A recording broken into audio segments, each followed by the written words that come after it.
சிவபுராணம். பூதம் தனது பசியை போக்கிக் கொள்ள வழிவேண்டி பிரம்மதேவரை வேண்டுதல். அந்தகாசுரனை வதம் புரிவதற்காக சிவபெருமான் எடுத்த பைரவ மூர்த்தி அவதாரமானது அந்தக சூர சம்ஹார மூர்த்தி என்று அழைக்கப்படுகின்றது.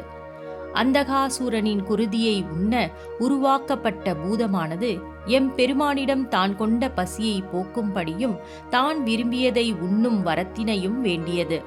பிறை சூடிய கைலாய நாதரான சிவபெருமான் பூதம் வேண்டிய வரத்தினை அளித்தார். யுத்தத்தின் போது கனியாக மாறிய சுக்ராச்சாரியாரை விழுங்கிய தன்னுடைய கண்டத்தில் வைத்திருந்த சுக்ராச்சாரியாரை வெளியே கொண்டு வந்தார் சிவபெருமான். பின்பு தாம் செய்த தவறை எண்ணி எம்பெருமானிடம் மன்னிப்பு வேண்டி நின்றார் சுக்ராச்சாரியார். சுக்ராச்சாரியாரிடம் சீடன் கூறுவதை தீர விசாரித்து சரியான வழிகாட்டுதலாக இருப்பதே சிறந்த குருவின் பணியாகும் என்று கூறி சுக்ராச்சாரியாரை மன்னித்தருளினார்.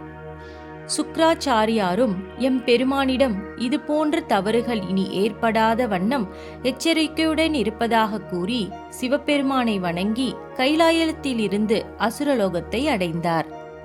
பூதமும் எம்பெருமானிடம் பெற்ற வரத்தால் தன்னுடைய பசியை போக்குவதற்காக கண்களில் தென்படுபவைகள் அனைத்தையும் உண்டது. இருப்பினும் அதன் பசியானது குறையவில்லை. இதே நிலை தொடர்ந்தால் பூதமானது தனது பசியை போக்குவதாக எண்ணி உலகையும் உண்ண வேண்டியதாயிருக்கும் என எண்ணினார்கள் தேவர்கள். பூதத்தின் இந்நிலை தொடரக்கூடாது என எண்ணிய தேவர்கள் பூதத்தை பூவுலகத்தில் கிடத்தி அதன் மீது அனைவரும் அமர்ந்து அந்த பூதத்தை எழுந்திருக்க முடியாமல் தடுத்தனர். இதனால் மென்மேலும் அதன் பசியானது அதிகரித்தது. இந்த சூழலில் இருந்து தன்னை காக்க வேண்டும் என பிரம்மதேவரிடம் வேண்டி நின்றது. மேலும் தனக்கும் தேவர்களில் ஒருவராக இருக்கும் வாது கிடைக்கும் மரியாதையும் இந்த பூவுலகிலும் வேண்டும் என்று வேண்டியது. பிரம்மதேவரும் பூதத்தின் வேண்டுதல்களை ஏற்று உன்னுடைய பசியை போக்க மானிடர்கள் இல்லங்கள் அமைக்கும் போது வளர்க்கும் ஹோமம் மற்றும் பூஜைகளில் அளிக்கும் பொருட்களை உண்டு உனது பசியை போக்கிக் கொள்வாயாக என்றும், மேலும் பூவுலகில் உள்ள மானிடர்கள் தங்களுடைய வாழ்விடங்களை புதிதாக அமைக்கும் போது உன்னை வழிபட்ட பின் தொடங்குவார்கள் என்றும், இன்று முதல் நீ வாஸ்து புருஷன் என்று அழைக்கப்படுவாய் என்றும் கூறி அவ்விடம் விட்டு மறைந்தார். வேத காலங்களில் வாழ்ந்து வந்த முனிவர்களில் ததீசி முனிவரும் ஒருவர். இவர் அதர்வன வேதத்தை இயற்றிய அதர்வன முனிவருக்கும் சிட்டி தேவிக்கும் பிறந்த மகனாவார். இவர் நைமி சாரண்யத்தில் தனது துணைவியான ஸ்வசா தேவியுடன் இல்லறம் நடத்தி பிப்பலாத என்ற புத்திரனையும் ஈன்றார். ததிசி முனிவர் பிறந்தது முதலே சிவபெருமான் மீது பற்றும் மிகுந்த பக்தியையும் கொண்டிருந்தார். அவர் இல்லத்தில் இருந்தாலும் காலம் தவறாது சிவபெருமானை பூஜித்து வந்தார். சத்தியலோகத்தில் நித்திரையில் இருந்த பிரம்மதேவர் தும்மலில் இருந்து சுபன் என்னும் அரசன் தோன்றினான்.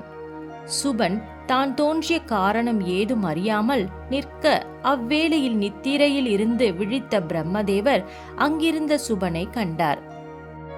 நிகழ்ந்தனவற்றை எல்லாம் படைப்பாளியான பிரம்மதேவர் உணர்ந்து கொண்டார். பின் சுபன் கொண்ட ஐயத்தை நீக்கி தேவர்களின் வேந்தனான இந்திரனை நோக்கி தவம் புரிய வழிகாட்டினார். மேலும் தன்னை படைத்தவரின் வழிகாட்டுதலால் பூவுலகை அடைந்த சுபன் இந்திரதேவனை நோக்கி பல காலங்கள் தவம் இருந்தார். சுபனின் தவத்தால் மகிழ்ந்த தேவர்களின் வேந்தனான தேவேந்திரன் அங்கு தோன்றினார்.